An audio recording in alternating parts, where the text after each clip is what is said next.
80 meters southwest of the ruins at Qumran, across a narrow ravine, 2 chambers were cut by hand into soft white marl. 15,000 fragments came out of that hole.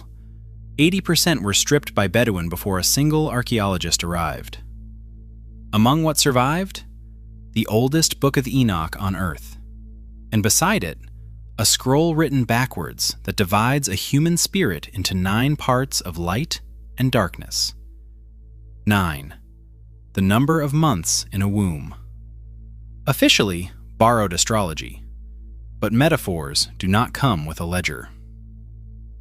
Here is what that hole held and what never came out.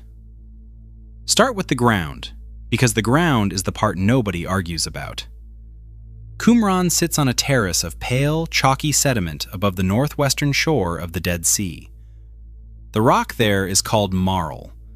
It is soft. You can cut it with hand tools, which is exactly what somebody did, roughly 2,000 years ago. They dug into a spur of that terrace, separated from the settlement by a narrow ravine, and they made 2 chambers, not natural caves, chambers, carved. Archaeologists number them 4A and 4B. Together, everyone calls them Cave 4. In August 1952, Bedouin of the Ta'amira tribe found it. They were working the area because the archaeologists were already there, digging the ruins on the plateau above, and in the afternoons, when the professionals stopped, the workers kept looking. They found the hole almost literally under the scholars' feet. By the time Roland DeVoe and Lancaster Harding took over the excavation on the 22nd of September, the cave had already been emptied of most of its contents. What came out of those 2 chambers is close to 75% of everything ever recovered from Qumran. Around 15,000 fragments, 500 to 600 separate manuscripts, almost none of them intact. Most of them in tatters, pieces the size of a fingernail, a coin, a thumbnail, sold onward by the square centimeter through middlemen in Bethlehem and Jerusalem.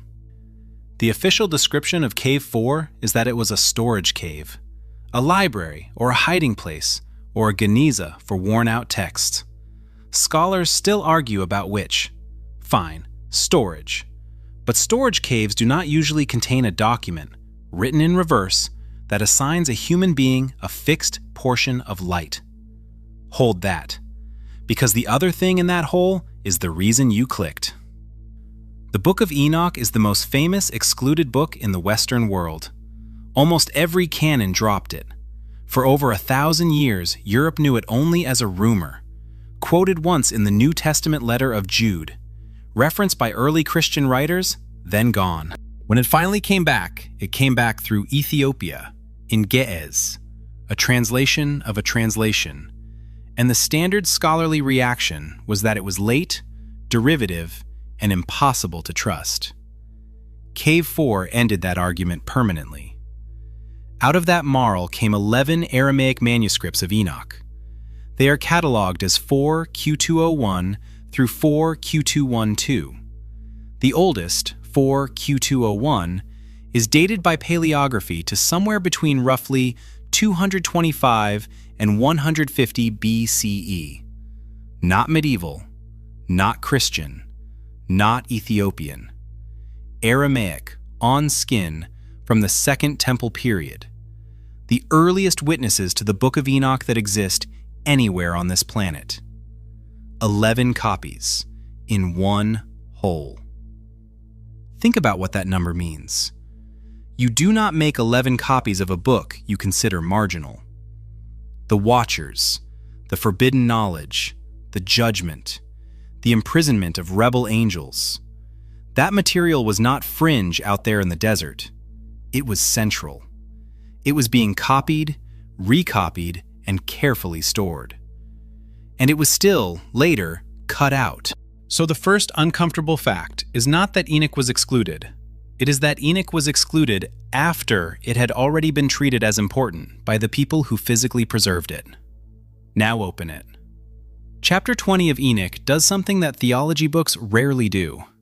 It lists names, and next to each name, it lists a job. Uriel, over the world.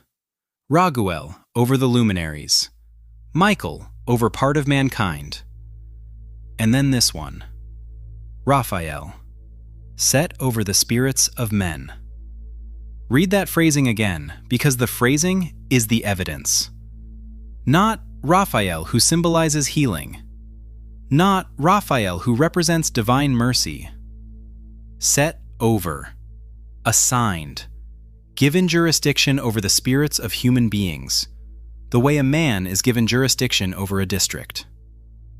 2 chapters later, the same text takes Enoch to the place where that jurisdiction is exercised. He goes west. He arrives at a great mountain of hard rock. Inside it are 4 hollow places, deep, smooth, 3 dark, and 1 bright, with a spring of water in the middle. Enoch says out loud how smooth they are, how deep, how dark to look at. Then he asks the angel what they are for, and he is told, "These were made so that the spirits of the dead would gather here and be separated." Separated, sorted, filed. The mainstream reading is that this is visionary architecture, symbolic geography for a symbolic afterlife. Maybe. But notice how the writer behaves. He walks. He arrives. He looks. He remarks on surface texture.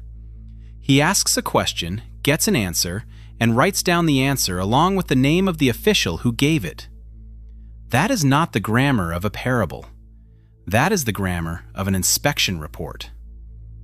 And here is the detail nobody puts on a thumbnail. Parts of that exact chapter, chapter 22, the hollow places, the sorting of spirits, survived physically at Qumran, in Aramaic, pulled out of a hand-cut chamber in the rock. Chambers cut in rock, describing chambers cut in rock, found inside chambers cut in rock. If an angel is stationed over human spirits, and there is a facility where those spirits are separated, then somewhere there is a criterion, a measurement, a number. Which brings us to the strangest object in the whole cave. Its catalog number is 4Q186.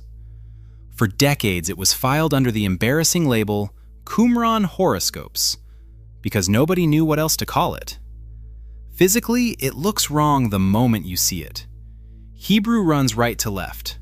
This does not. It runs left to right, and the letters themselves are reversed, mirrored. And the scribe did not stay in one alphabet. He mixed standard square Hebrew with archaic Paleo-Hebrew letters and dropped in characters from the Greek alphabet. That is 4 unusual decisions stacked in one document. Direction reversed, letters reversed, 2 Hebrew scripts, and Greek. The cautious explanation is that this was scribal experimentation, or a private shorthand, or an in-house style. Some scholars go further and suggest the coding was meant to restrict who could read it. That second idea is a suggestion, not a proven fact, and I am not going to pretend otherwise. But ask the practical question. Whatever the reason, what was worth writing in mirror script out in the Judean desert? Not a psalm, not a calendar, not a property list, a measurement of a human soul. Here is what the fragment actually says in the standard translations. Of one man, his spirit has 6 parts in the house of light, and 3 parts in the pit of darkness. Of another, 8 parts in the house of darkness, and the text's verdict on him is blunt. Very wicked. Stop and look at what kind of language that is. It is not, he leans toward evil. It is not, his heart is divided. It is a fraction, 6 and 3, 8 and 1. A ratio assigned to a specific person, written down like an entry in a register. And look at the nouns, house, pit. The spirit is not described as having qualities, it is described as having contents in 2 locations. One is a house of light, the other is a pit of darkness. Those are spatial words, storage words, the same category of word Enoch used for the 4 hollow places in the mountain. The fragment also ties the reading to the moment of arrival. It gives a sign for the person's birth, a position in the constellation of the bull, and from that position, the proportions follow. In the standard interpretation, more of the sign above the horizon means more light. More below means more darkness, which means the ratio is not earned. It is not chosen. It is not the result of anything the person did. It is set by where the sky was standing when they came into the world. Now the number itself, because this is where it stops being a curiosity and starts being a problem. The scale is out of 9, 6 and 3, 8 and 1. Every reading in the surviving fragment resolves against 9 parts. Not 10, which would be the obvious round figure. Not 12, which would match the zodiac. 9. And the reading that scholars have proposed for that choice is the one you have already thought of. 9 months. Human gestation. 1 part allotted per month in the womb. The ledger filling as the body forms. The final balance closed at the moment the child arrives. I want to be exact here because this is the hinge of the entire case. That gestational reading is an interpretation. It is a strong one, offered by serious specialists, and it explains the number better than anything else on the table, but the fragment does not spell it out, and the fragment is broken. This is a reading, not a verdict. Now hold the reading next to the object, a document from the Judean desert written in mirror script that scores a human spirit out of 9, keyed to the instant of birth, and files the 2 halves into a house and a pit. If that reading holds, the arithmetic on a person is finished before they have drawn breath. You were told the ancient world's talk about souls was poetry. Poetry does not carry decimals. And the community that stored this thing had a doctrine to match it. In plain Hebrew, no code required. It sits in the community rule, in the section scholars call the Treatise of the 2 Spirits. The text states that from God comes everything that is and will be. And then this line, before ever they existed, He established their whole design. And when they come into being, they carry out their task without change. Without change. Not should not change, not rarely change. Without change. The same passage says God appointed 2 spirits for a person to walk in, spirits of truth and falsehood, light and darkness, and that every human being holds a portion in each division, and that a person's final reckoning depends on whether their portion in those 2 divisions is great or small. There is your ledger, stated as theology. And in the same cave system, on a scrap of skin written backwards, there is the same ledger stated as a number. That is the convergence. One text says the proportions exist and are fixed before you exist. The other text writes down what somebody's proportions were. I am not claiming one text quotes the other. Nobody can demonstrate that. Scholars argue about whether 4Q186 even belongs to the community's own thinking or arrived as imported Greek and Babylonian technique. That argument is real and unresolved. But the 2 documents were stored in the same collapsing hole, in the same terrace, by the same people. That part is not in dispute. And Enoch, the excluded book, uses the identical currency. Go to chapter 43. Enoch says he saw the stars, and he saw God call every one of them by name, and they answered. Then this, he saw them weighed in a righteous balance, according to their proportions of light. Weighed, balance, proportions of light. You could shrug that off as astronomy. Enoch spends whole sections on the movements of the heavens, and this could easily be more of the same. Except Enoch asks his guide what he is looking at, and the guide answers him directly. These, he is told, are the names of the holy who dwell on the earth. The things being weighed by proportion of light are people. Sit with the picture. An angel formally set over the spirits of men.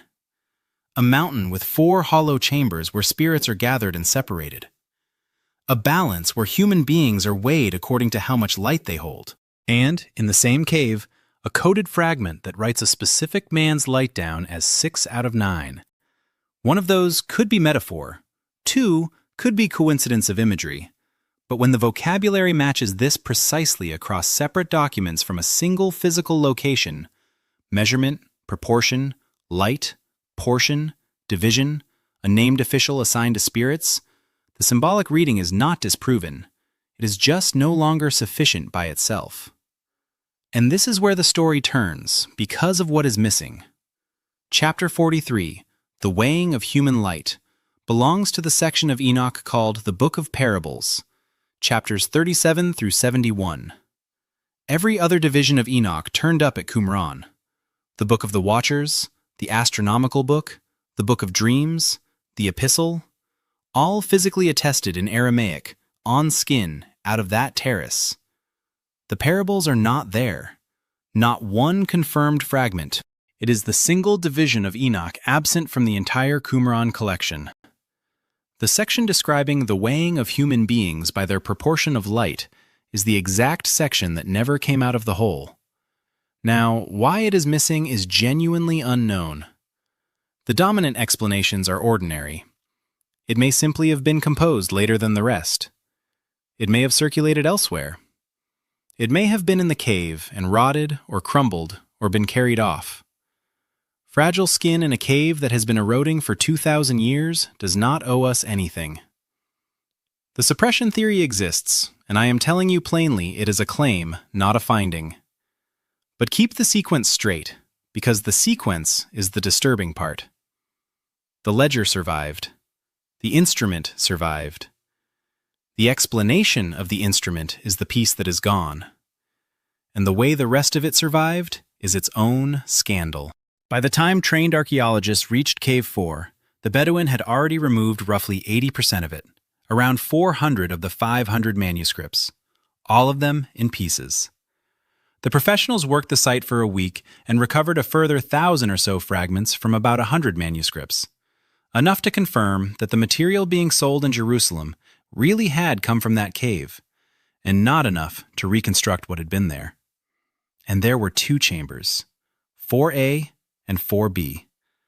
The Bedouin worked both at once, so the fragments arrived at the museum mixed together, from 2 separate rooms, permanently unsortable. DeVoe could tell the chambers apart in his own excavation. He could not tell them apart in the 400 manuscripts that had already left. Understand what that means. The single richest manuscript deposit in the history of biblical archaeology had its context destroyed on contact. What was stored with what? What was wrapped with what? Which room held the coded fragment? Gone in an afternoon in exchange for cash paid by the square centimeter. Then the surviving material went into a room and stayed there. The Cave 4 fragments were assigned to a small international team working under fluorescent light in Jerusalem, laying pieces under glass, humidifying, flattening, matching. It was slow, grinding, genuinely difficult work. Those fragments are wrecked, and reconstructing them is not a weekend job. It took 40 years. By 1990, less than half of the scroll material had been published. Outsiders could not see the photographs. Scholars who had not been assigned a text could not read it. An entire generation of specialists retired without access to the primary evidence in their own field. The break came in 1991. A reconstruction of unpublished Cave 4 texts was produced from a privately circulated concordance and published by the Biblical Archaeology Society. Days later, the Huntington Library in California announced it would open its photographic negatives to any qualified scholar. The head of the editorial team had been removed the previous year. A lawsuit over one of the reconstructed texts followed. The monopoly ended because it was broken, not because it was finished. There is a well-known theory that this delay was a cover-up, that something in Cave 4 was being suppressed for doctrinal reasons. I am not going to hand you that, because the evidence points at something duller, and in its way, worse.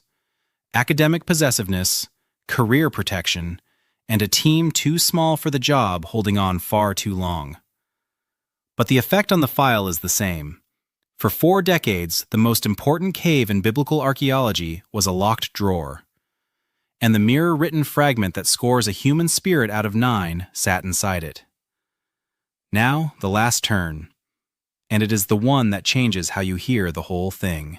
You may already know the famous version of this idea. It is in the Talmud, in Tractate Nida.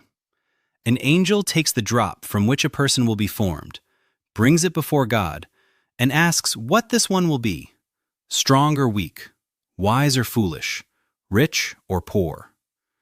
And elsewhere in the same tractate, the child in the womb is taught, shown the world from end to end, and then, as it enters the air of the world, an angel strikes it at the mouth, and it forgets everything it knew. That is the story people quote.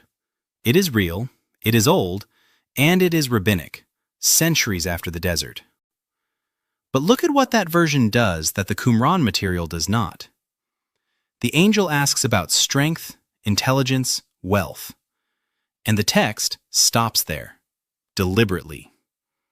It does not ask whether the person will be righteous or wicked, because, it says, that depends on the will of the man himself. That line is a door. Somebody built it in on purpose. The desert version has no door. The community rule says the design was fixed before the person existed and is carried out without change. The coded fragment does not measure height or fortune. It measures light and darkness, and it delivers a moral verdict. Very wicked. Straight off the ratio. The later tradition kept the angel. It kept the moment of birth. It kept the idea that something is settled about you before you can speak. And then it carved out the one thing that made the older version unbearable, and handed the moral outcome back to the person. The text did not change. Somebody added the escape clause. Go back to the terrace. The 2 chambers are still there, cut into soft white marl, 80 meters from the ruins, across the ravine, above the flat dead water. Marl does not hold. Other hand-cut caves along that same terrace have already lost their roofs into the gully below. What remains of Cave 4 is an eroding hole in crumbling rock, photographed by tourists who walk the aqueduct path and never learn what came out of it. What is proven is this: that hole existed. 11 Aramaic copies of a forbidden book came out of it, the oldest on Earth. A scroll written backwards came out of it, dividing a human spirit into 9 parts, between a house of light and a pit of darkness. A Hebrew text came out of that community, stating the design was set before you existed and runs without change. And an angel in Enoch is not described as a symbol. He is described as set over the spirits of men. What is not proven is that any of it is true about you. But the ledger came out of that cave intact. The instrument survived. And the one section of Enoch that explains what the weighing of human light actually means is the single section that never turned up in the hole. The marl is still crumbling. The fragments are still under glass, still cataloged, still numbered. And nobody has ever explained the gap.